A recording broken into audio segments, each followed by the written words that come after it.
Hello and welcome again. I'm Dr. Pauline Baird, your cultural bearer from the village of Buxton, Guyana.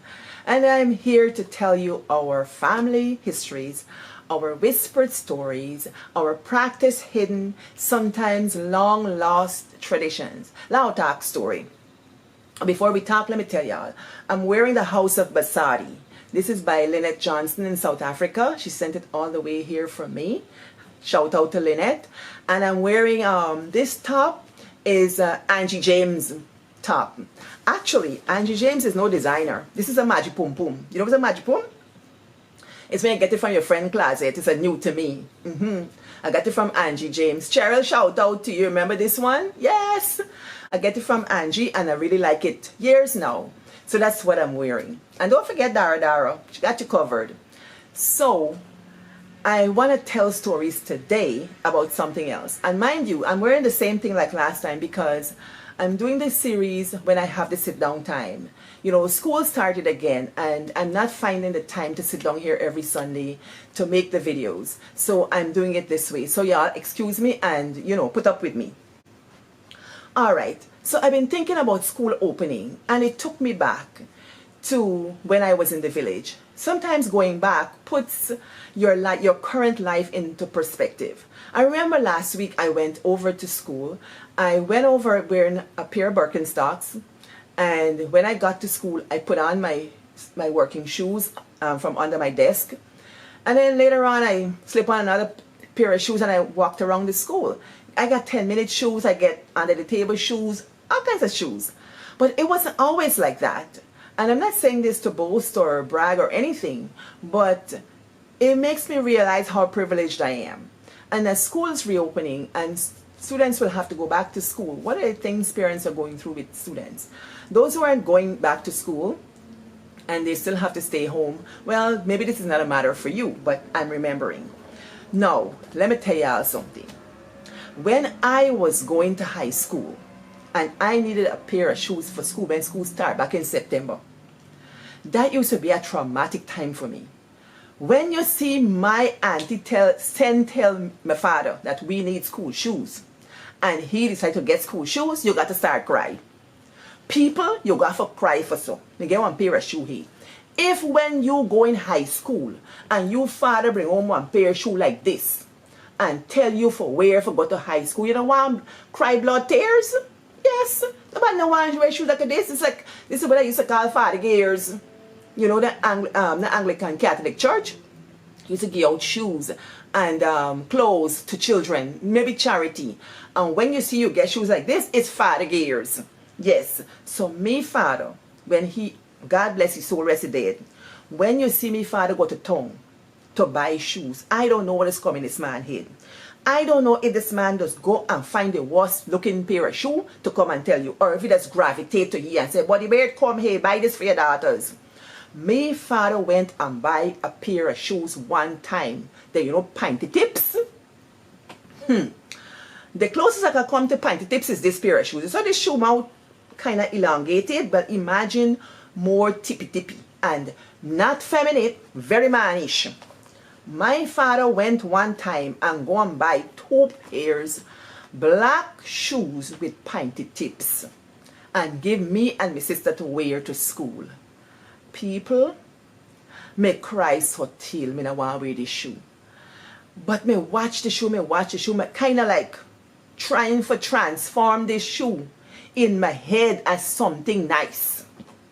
So I had no choice but to wear the shoes. And pantapada, he go buy socks. Me, you know, who tell me father buy socks? They had a kind of socks that used to be called greater socks. This is a greater. You see this part, hey? The socks had a kind of texture like this, with some small holes. We used to call the greater socks. When you put on these socks, it look nice for us, you know, white socks. But you see, after 2 morning, the neck broke. This neck here, the socks, used to break and turn down so. So, in order to wear these socks, after a couple of days, you got to get rubber band and put the rubber band over the socks on your foot, and then you turn it over so. And then you wear it. Since rubber band sometimes carne your foot, making you lose the circulation a little bit. You can see the dent in your foot. But you got to go. So when me father now give me this pair of shoes, I go to school with the shoes. First day of school, I kind of hiding my foot under the table. I played now school. Roxanne Kingston sit down next to me. Them other people sit down next to me. Me just open to God and I see my shoes. Later on, somebody say, pinty tips. And I almost die a million deaths. Oh, me embarrassed. But it's the shoe they give me. Me got to wear it. Me got to wear the shoes because I was an obedient child. But then at the end of the story, people, we wear the shoe. The older the shoe get, the uglier it become. The mouth begin to stretch so. I said the mouth a stretch. They can't stop the shoes. But what's the time my father knocked the shoe? Good leather. Good leather. But he said, strong shoes. I said, you knock it, you know? Yes. You got to wear it. So one day, me and my sister walking across the pasture, brush down pasture there, going across the Bladenall School. The time they didn't have houses there. And they had like a little hillside. Rain fell. People, that shoe turned a sled. I tell you, I saw me slide on the thing, embankment, like if me doing skiing. Swoops! I said the shoe go, you can't walk good. If you walk in park, you have to walk gingerly. Because next thing you know, the shoe will slide you down, almost a catch gutter. But we had to go with it. That's a man's shoes. When it's not the man's shoes, you pray God to get yachting shoes. But yachting shoes is sneakers. You know them, what I call them now? Converse. I know they call them fancy shoes. Even them, they didn't want to wear. But you get a kind of Converse type. And that one was a little bit more palatable. You know, it's easy to bear because everybody had those. And when you see you get your yachting shoes, you used to buy the kiwi whitening. And on Sundays after you wash your shoes, you whiten the shoe and you put it in the sun to dry. And when you see it start to get old and you don't get whitening, if you get a little whitewash that your grandmother painted the fence with, you get some of that, you whiten your shoe too. You put it to dry. Oh, and then you used to put little drops of blue inside, you know, laundry blue. You drop it inside and you paint it on good so when the sun catch it, the shoe white. And sometimes you get black shoes. Well, if your shoe ain't black, when the shoe get old and it get discolored, you can go buy some black stain and you stain your shoe black. And you use the black nugget shoe polish and you polish up the shoes. You rub it on good and thick and you let it rest. And you see Sunday night, you get some newspaper and you start to scrub the shoes. You get a newspaper so and you scrub your bulb in the shoe. You like go, and you shine in it. You rub in it to shine. And so the shoe black and shine. Well, you know, when we got nugget shoe polish, you get the battery. The time back in those days we had a radio. We didn't have TV. And they used to buy this, what is it called? It Berwick battery? Some kind of battery. And they used to be round and thick. And I don't know, children are ingenious. We used to open up this battery, the old batteries. Open up the old batteries and get the powder out. And you mix it up and you put it in your shoe. I think we used to put oil. Yes, mix it up with coconut oil or something and you rub it into the shoes, this canvas shoe. You rub it in there and it sink in and then you polish it and you go to school. So when I'm thinking about shoes, I'm thinking about how we do thrift. It's a matter of thrift. Our parents were poor. Sometimes to me they exercise poor judgment because if you're thinking of your children's well-being, why would you go get a man's shoes and give your daughter them for way to school? You're still looking for them get name? Yes.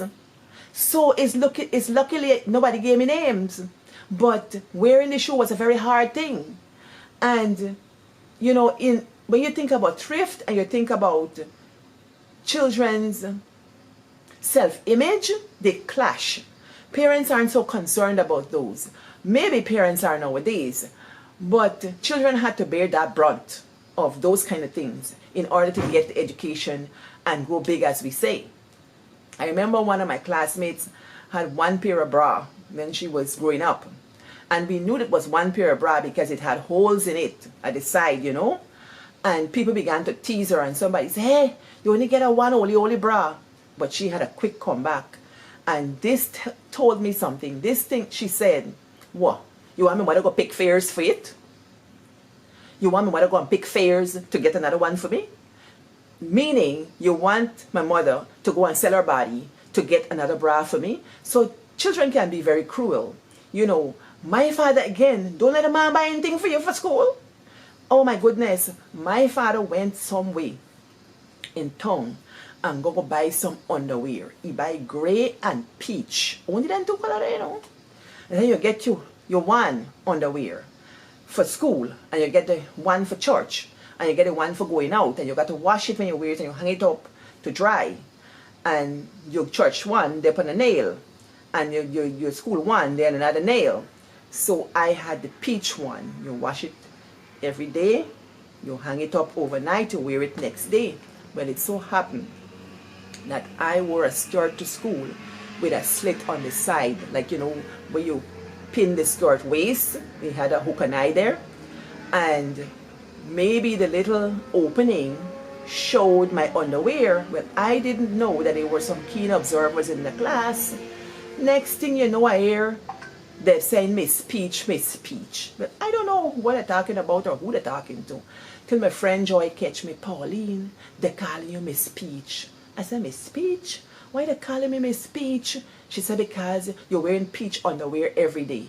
Imagine that. I was mortified because me get me one drawers that my daddy buy gimme, and me got to wash it and clean it up, and them call me Miss Peach. These are the kind of indignities you go through as a child going to school. So parents, when you see you buying things for your children, man, consider them. The greatest socks was a cheap socks, but you fall on a broken neck. The shoes that you see nice and strong and full of leather, it pinty tips. Them pick the one dead with them kind of shoe though. And you see them father gears? Oh my gosh, them father gears strong so till they not broke up. But that's what you have to wear. And children too, you got to understand. When your parents can't afford, they give you what they have. And there is something in making do with what you have. Because for me, was when you get money, you got to so granny. And you got to make do. And making do is part of upbringing in the village. And it's not a unique story to Guyanese or to Boxonians. I just talked to a Jamaican lawyer, powerful woman, and she talked about how she had to borrow her friend's shoes to go to this school that she won a scholarship to. Brown shoes, and she said the minute she wear the shoes, you know it's always happen. The shoe bottom decide to fall out at the front. She should toe meet in the road. And so they get a thing in Guyana where they say, only shoes no wear stockings get old. And so she had to wear the shoe for many mornings. And now she can afford how many shoes? You know, we can afford so many shoes. Sometimes it's embarrassing for me. Because when I go through shoes, my shoes dry rot. When last shoe dry rot for you? Eh? We got shoes now that we shoe can dry rot. But in village, I ain't think nobody shoes dry rotting. You wear that shoe till it wear out. You wear it till it wear out. So this is not just a shoe story. It's a story about thrift, like I said, resilience, affordability, growing up years, and how we've come to be the people we've become.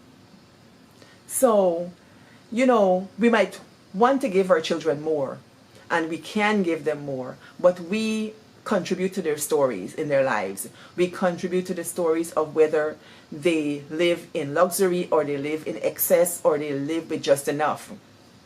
Or they learn to make do until they can do for themselves. Because a lot of times, the kids who had to go through hardships better appreciate what they have. They do. And so when they work towards their own social uplift, they know what they're working towards. They're working to better themselves and to give to themselves what their parents couldn't give them. That's a particular kind of work ethic that we can think about and cultivate. So that's the story for y'all today. Until next time, y'all walk good.